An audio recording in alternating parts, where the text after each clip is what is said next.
Hi, if you want to lock your drive, then select the drive and right click, turn on BitLocker.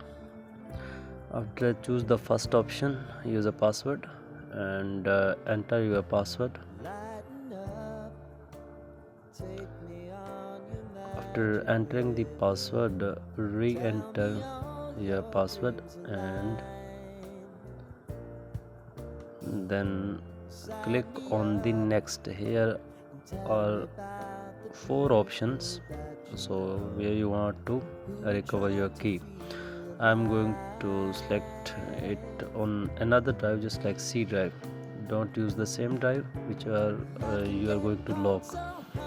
So click on next and click on the second option and click on next. Click on the first option and click on next and start encrypting. So I then restart the computer.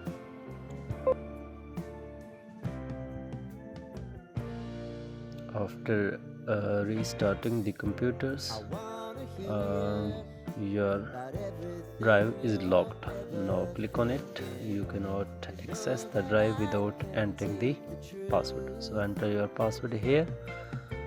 Your drive will be unlocked easily.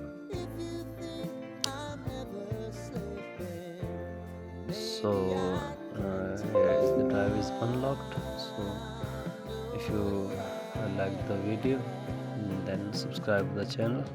Thank you so much.